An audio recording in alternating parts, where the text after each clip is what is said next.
Professor Nageswararao గారు చెప్పినట్టు అమిత్ షా గారి దగ్గరికి వెళ్ళి పవన్ కళ్యాణ్ గారు జగన్మోహన్ రెడ్డి గారిని అరెస్ట్ చేయాల్సిందే అని చెప్పి అమిత్ షా గారి ముందు ప్రతిపాదన పెడితే అమిత్ షా గారు రిజెక్ట్ చేసి చంద్రబాబు నాయుడు గారు ఇన్స్టాంట్ ఫ్రెండ్, ఆయన నమ్మదగిన వ్యక్తి కాదు, జగన్మోహన్ రెడ్డి గారు స్నేహపూర్వకమైన వ్యక్తి, నమ్మదగిన వ్యక్తి అని చెప్పి మీరు కూడా ఆయనతోటి ఏం పెట్టుకోవద్దు, సున్నంగా ఉన్నాం, ఇట్లా మీ పని మీరు చేసుకోండి అని చెప్పి అమిత్ షా గారు రిజెక్ట్ చేయడం జరిగింది. ఇప్పుడు దీని మీద చర్చించుకుంటున్న సందర్భంలో అసలు జగన్ గారి పైన ఎందుకు పవన్ కళ్యాణ్ గారికి అంత ఈర్ష్య, ద్వేషం? జగన్ గారు ఏనాడు కూడా పవన్ కళ్యాణ్ గారిని టార్గెట్ చేయలేదు. జగన్ గారు ఏనాడు కూడా పవన్ కళ్యాణ్ గారిని ఇబ్బంది పెట్టే ప్రయత్నం చేయలేదు. జగన్ గారు ఏనాడు కూడా కనీసం పవన్ కళ్యాణ్ గారిని ఒక రాజకీయంగా ప్రత్యర్థిగా అని కూడా చూడాలి, అంటే సమఉజ్జి అనే దిశగా కూడా చూడాలి. ఆయన ఎక్కడ కూడా కన్సిడర్ చేయకుండా ఆయన పని అయితే ఆయన చేసుకుంటా పోతారు అన్నట్టుగానే వదిలేశాడు. ఇక పవన్ కళ్యాణ్ గారు అంత ఇబ్బంది పెట్టినటువంటి జగన్ గారిని ఎందుకు టార్గెట్ చేయాలంటే ఇక్కడ అందరికీ అర్థమయ్యే విషయం, చంద్రబాబు నాయుడు గారు జగన్ గారిని అరెస్ట్ చేయాలి. 2014-19 వరకు చంద్రబాబు నాయుడు గారు మోడీ గారిని అడిగినా కూడా పని కాలేదు. కాబట్టి ఇప్పుడు పవన్ కళ్యాణ్ గారిని పంపించి అడిగిపిచ్చి జగన్ గారిని అరెస్ట్ చేయాలనే తాపత్రయం చంద్రబాబు నాయుడు గారిలో ఎక్కువ ఉంది. చూస్తుంటే ఇదే కనపడతా ఉంది. ఇక్కడ అవసరాల కంటే కూడా పవన్ కళ్యాణ్ గారి అవసరాల కంటే కూడా చంద్రబాబు నాయుడు గారి అవసరాలు ఎక్కువ కనపడతా ఉన్నాయి. ఇప్పుడు రాష్ట్రంలో ప్రతి ఒక్కరు చర్చించుకుంటుంది అదే. ప్రొఫెసర్ నాగేశ్వరరావు గారి వీడియో తర్వాత చంద్రబాబు నాయుడు గారు ఓహో పవన్ కళ్యాణ్ గారిని ఇందుకు కూడా వాడుకుంటున్నారా, ఆల్రెడీ ఆయన్ని మీ పక్షాన్ని చేర్చుకొని ఆయన్ని నమ్మినటువంటి ఒక సెక్టర్ ఆఫ్ ఓటింగ్ అంతా మీకు వెళ్ళి మలుపుకుంటున్నారు. వాళ్ళకేం పవన్ కళ్యాణ్ గారు నమ్మించి మోసం చేస్తూ ఉన్నారు, చివరాఖరికి మీకోసం ఇటువంటి పనులు కూడా చేస్తున్నారా పవన్ కళ్యాణ్ గారు అని చెప్పి ఇప్పుడు అందరూ మాట్లాడుకుంటూ ఉన్నారు.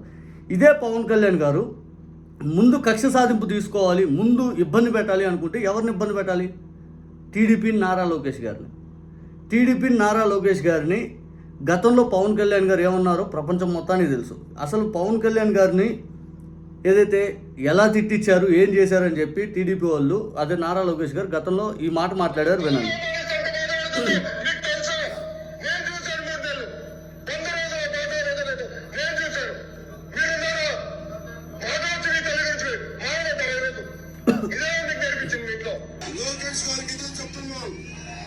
నేను మీకు అండగా ఉండి 15 సీట్లు పశ్చిమ గోదావరి నుంచి ఇస్తే మీరు నా తల్లిని దూషించారు.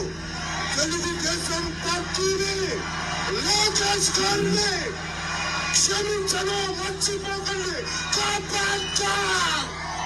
ఇప్పుడు పవన్ కళ్యాణ్ గారు ఏమన్నారు? నా తల్లిని తిట్టించిన నారా లోకేష్ గారిని అస్సలు వదిలిపెట్టను, క్షమించను, ఖబర్దార్ అని చెప్పి 2019 చెప్పారు. మరి అదే లోకేష్ గారు ఈరోజు ఫ్రెండ్ అయిపోయారు. అసలు ఏనాడు కూడా పవన్ కళ్యాణ్ గారిని టార్గెట్ చేయనటువంటి జగన్ గారిని అరెస్ట్ చేయాలని తాపత్రయంతో ఢిల్లీ వెళ్ళాడు. అసలు నిజంగా పరువు బాగొట్టుకుంటున్న పవన్ కళ్యాణ్ గారి గురించి మళ్ళీ మాట్లాడదాం వెంటనే ఈ వీడియోలోనే. ఇంకా పవన్ కళ్యాణ్ గారు ఎలా మారిపోయారు, టీడీపీ పంచం చేరిపోయారని చెప్పడానికి ఇది మరొక ఉదాహరణ. పవన్ కళ్యాణ్ గారు స్వయంగా నన్ను హోటల్లో మెచ్చుకున్నారు. ఇది ఈ రోజా ఎపిసోడ్ అయిన తర్వాత ధైర్యంగా ఉండమన్నారు ఆయన, పవన్ కళ్యాణ్ గారే అందరి సమక్షంలో. గంటా శ్రీనివాసరావు గారు, పల్లాశ్రీని గారు, వెలగపూడి రామకృష్ణ బాబు గారు, తర్వాత అందరూ ఉన్నాం. గతంలో ఈయన రోజా గారిని మాట్లాడిన మాటలు మనం అసలు వినేదగిన మాటలు కూడా కాదు. అసలు ఎంత దారుణంగా మాట్లాడారో మన అందరికీ తెలుసు. రోజా గారు వ్యక్తిగతంగా అసలు ఆమె క్యారెక్టర్ని కూడా దెబ్బకొట్టేలా మాట్లాడాడు ఈయన బండారు సత్యనారాయణ.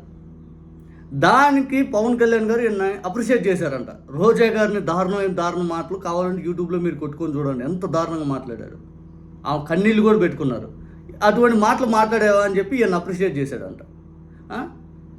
ఇది పవన్ కళ్యాణ్ గారి విధానం. చివరాఖరికి పవన్ కళ్యాణ్ గారు ఎలా తయారైపోయారు అసలు పూర్తి స్థాయిలో గతంలో జగన్ గారిని ఉద్దేశిస్తూ అసలు ఏనాడు కూడా జగన్ గారు మిమ్మల్ని కన్సిడర్ కూడా చేయలేదు కదా ప్రత్యర్థిగా. మీరు గతంలో జగన్ గారికి ఇచ్చిన జగన్ గారి స్థాయిలో మీరు ఊహించుకొని పెద్ద మాటలు చెప్పి ఈరోజు మీరు పరుగు పోగొట్టుకుని ఒకసారి మళ్ళీ నేను గుర్తు చేస్తున్నాను చూడండి.